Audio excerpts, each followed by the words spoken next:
Hello and welcome back to my channel. My name is Afoma Omesi. I am the founder of FREEBIE Middle Grade. This is a website dedicated to helping you find the best books for middle grade readers ages 8 to 14. Today I'm going to be talking about a format that has really gotten the attention of young readers, and that is graphic novels. I'm going to be sharing a few of my favorite middle grade graphic novels with you today. And I'm excited because I had so many to share that I'm doing a whole entire video about my 2024 favorite graphic novels. So take this as a sort of preview. So these are some of my tried and true favorites that I have loved over the years since I first started reading middle grade books. So I'm excited to share them with you. First up is Allergic by Megan, Wagner, Lloyd, and Michelle Me Nutter. This is all about a girl who discovers, first of all, she always wanted to have a pet. And after years and years of convincing her parents to get her a pet, she discovers that she's allergic to anything with fur. And you can see the wonderful illustration on the cover. It's like she has to feel the pain to feel the love.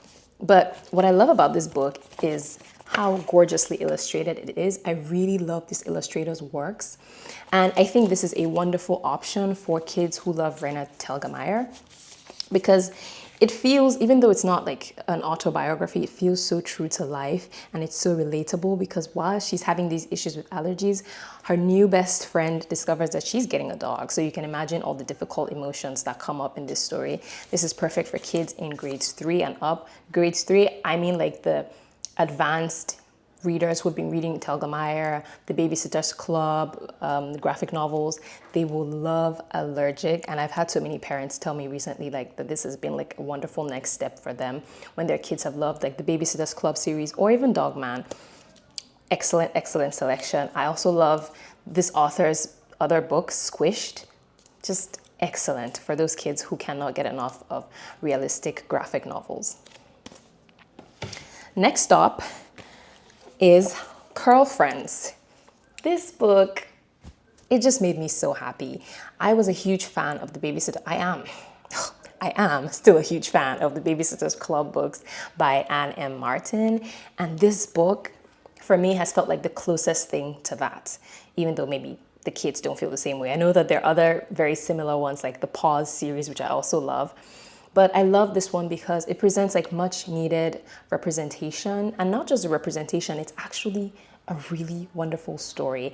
So Charlie is a new kid. She's just moved to this new school. Her dad used to be in the military, but he's right now not deployed and he's trying to spend more time with the family. So they're working on that relationship. But Charlie's in a new school. She meets these group of girls and she just wants to impress them. So she wants to impress her friends. She's trying to figure out how to do her hair. Her friends are really into hair as well, but she's hiding these little parts of her that she feels are too childish for these very cool friends. Eventually, she realizes what it means to be a true friend and the fact that she doesn't have to act or put up a face or an act for anybody in order to be a good friend or in order to find a good friend. She just has to be a good friend. So I've heard that this is going to be a series. It is a series. It's the first in a series. I just love the illustrations. It's by Sharee Miller. She's a well-known illustrator. She illustrated lots of picture books and other graphic novels for other authors.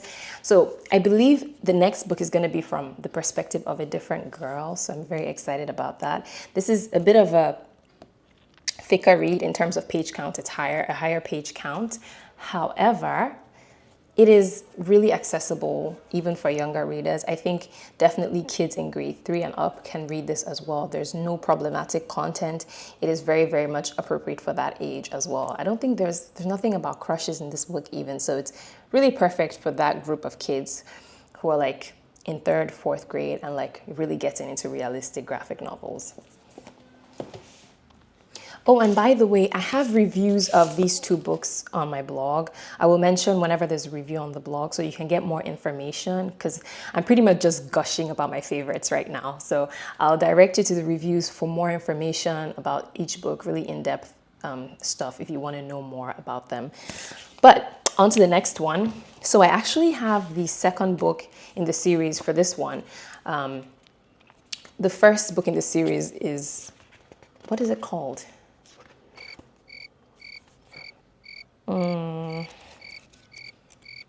The Love, I think it's called the, oh, I think it's called The Love Reports. Okay, so the first book in the series is called The Love Report, but it's volume 1.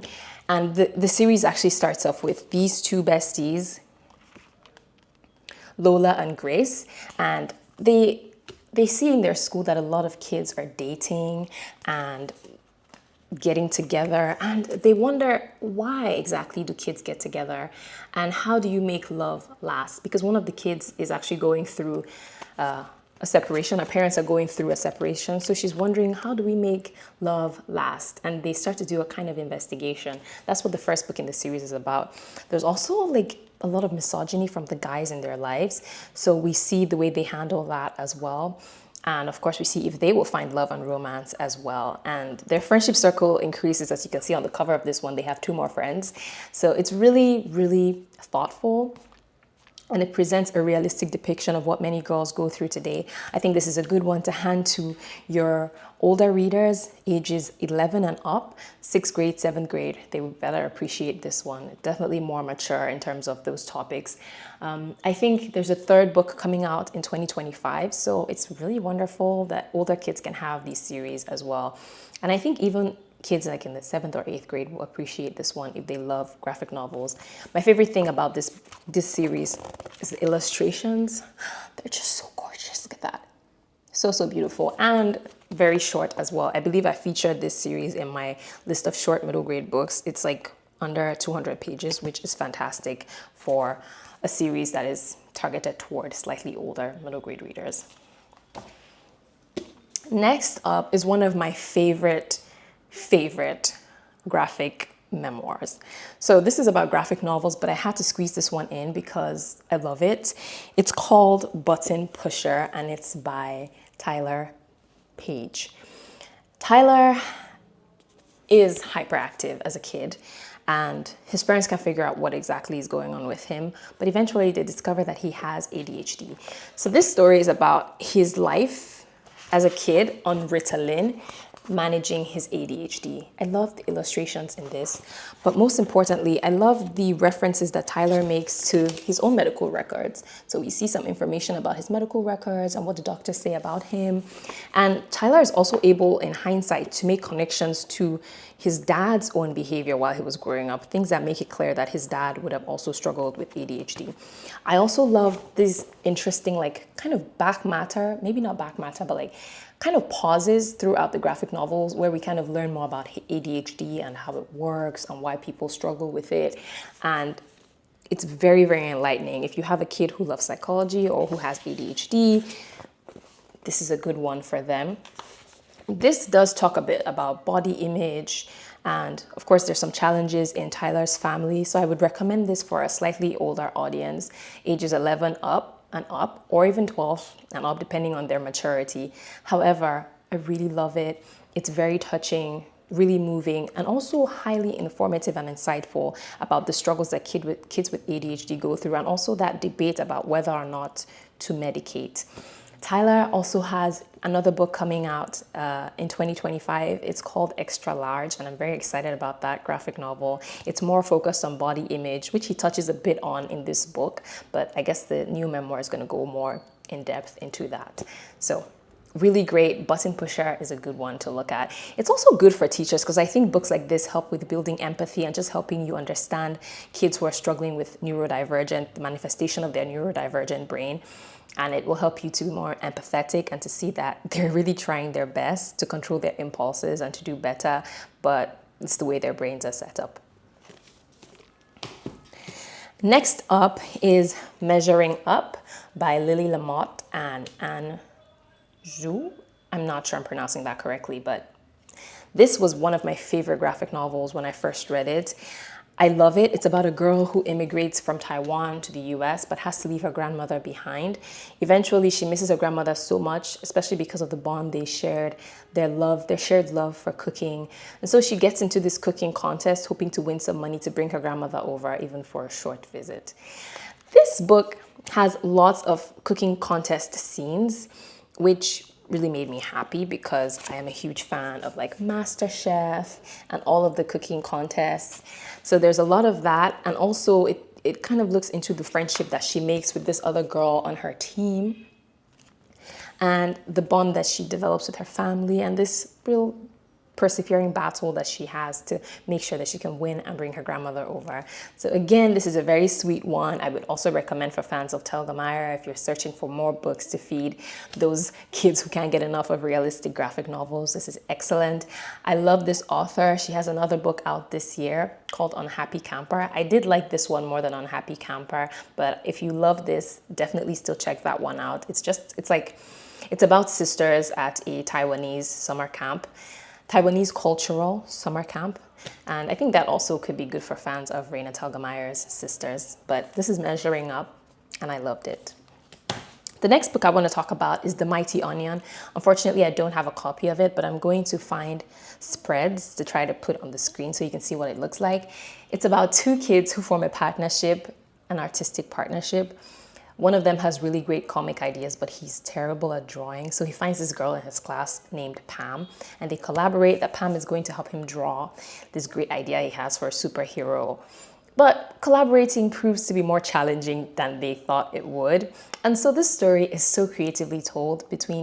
We see the notes that they pass between each other and the way they debate and the crossed of lines and all of that. We even see like the fan mail that they receive. I just thought it was so clever, and I couldn't stop reading it. I remember reading it on the train and just like smiling the whole time. I also featured it on this year's summer reading guide, so it was really wonderful and I enjoyed it. It's great for kids who love kind of like a diary style format, but also like multimedia kind of format, along with the whole graphic novel situation.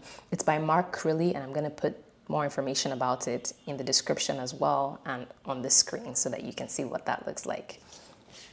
Next up is another oldie but goodie, and one that I've been waiting for a sequel for like forever. We hear that the sequel is coming, but I just don't know when. It's Twins by Varian Johnson. Varian Johnson is an acclaimed author. He's the author of The Parker Inheritance. He's also the author of How to Play the Cards You're Dealt. I think it's what it's called. And this is Twins. This is his graphic novel debut. It's about twins Maureen and Francine, who are going into the 6th grade together. They've always been thick as thieves, and they've always felt like they had like an inbuilt bestie in each other. But when they get into middle school, things start to change. The laid-back twin is all of a sudden getting more of a voice, and before they know it, they're caught up in this contest for a class president, which threatens to permanently harm their relationship as sisters. My favorite thing about this graphic novel is the illustrations. I just thought they were so gorgeous. I remember reading this for the first time and just loving it. Look at their hair and all the beautiful, beautiful illustrations. Just so wonderful, and even like trying to tell the girls apart. I love that we can do that from their hair.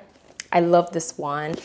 It talks about sibling rivalry and strife, but not in a way that encourages kids to, of course, perpetuate that sibling rivalry in their own homes. It's actually in a way that's touching and that helps you see how both girls are just trying to find that route to their own identities. And of course, they come together in a way that's very touching. Very, very sweet. I love this. I've reviewed it on my blog, and I'm also going to add a link to that review. Another book along the same lines, but not about twins, is Duel, which I also really loved. Now, Duel is about two girls, two sisters, Gigi and Lucy. Lucy's in the 6th grade, and Gigi is her older sister, who's kind of like a queen bee, very popular, socially adept, also like very good at fencing. And she's been mad at her sister Lucy for like the longest time, and things have not gotten better since their dad died. So Lucy has had enough. Lucy says she's going to challenge her sister to a duel, and she does that in the school cafeteria, so much so that the kids in their school start to take sides, and everybody's either rooting for Lucy or for Gigi. And of course, their mom is caught in this whole debate because she's just like a single mom trying to make things work. So the girls have to we actually have 2 timelines in a graphic novel, which kind of blew my mind. So we see the girls, their relationship when their dad was alive, when they were very small, and then we see them, of course, now in the present, and see what happened to their relationship over time to make them get to this point where they have to have like a duel. It's a lot about processing grief, It's also about like sisterhood, friendship, and of course, fencing. This book is so cool because it includes a lot of information about fencing. I'm gonna try to show you the first page. So every chapter begins with like a little fencing tidbit. It is very cool. I learned a ton about fencing. And then we see the past in a different color. The color palette is different. And then we see the present in like full color, which makes it easy to recognize when we're switching between timelines. This book is richly layered. I was shocked with the things that this author was able to do in a graphic novel. It is one of my favorite graphic novels in terms of like plot, character development, and I think it's one that will work for kids in grades 5 and up, but probably the best is probably like grade 6 and 7. Loved this. And if you're looking for a graphic novel with a lot of depth, this is a wonderful one to try. The final book today is Isla to Island. Now, this book I'd heard about, but I was not really interested in trying it because everybody said it's a wordless graphic novel. I have a secret. I don't really get wordless books. I feel like what's the point of making a book if it's just gonna be pictures? This book changed my mind. So this is about Marisol, who moves from Cuba to the United States, New York City, during Fidel Castro's revolution. And the author does something wonderful in this book with colors. So we start off with Marisol's colorful life in her colorful island, Cuba. But when she's heartbroken by having to leave her family behind and move to New York, we get kind of like a gray palette. So there are some words in this book, very few, like maybe with the signs or things on the blackboard, things like that, sound effects like onomatopoeia. And so we see eventually what kind of brings her life back into color. And that is the revelation for readers right here. I think this is a gem, especially for kids who speak English as a second language. They're gonna love having a book that they can read, even though they're not like fluent in English, and something that they can read at their peers' level and they can really think about, because there's plenty to think about in this book. We feel that challenge of assimilation that Marisol has. We also see like the pull of home, homesickness, and it's historical as well. So there's lots to discuss in terms of the historical context. I love this graphic novel, and I hope you get to pick it up too, even if you're dubious about wordless graphic novels like I was. And those are my 9 picks. These are just fantastic selections. I have a lot more recommendations for graphic novels on my website. I'm going to leave a link below to that post. I have at least 50 books on that list. And so whether you're looking for books, graphic novels that are funny, for your kid who loves Dogman, for your kids who love Captain Underpants, or just kids who love a good realistic fiction graphic novel, I'm gonna have all of those on that list, so you can check that out. I could only share 9 or 10 in this video because already running into 20 minutes, but I am a huge fan of graphic novels. I almost never say no to a good graphic novel, especially if it's realistic contemporary fiction. And I'm always amazed by what writers and illustrators can do in their graphic novel format. That's it from me today. If you love this video, please like it, subscribe, share it with people in your network, other teachers and parents you know who love YouTube and BookTube, and check out my blog, readingmiddlegrade.com. See you in the next one. Bye.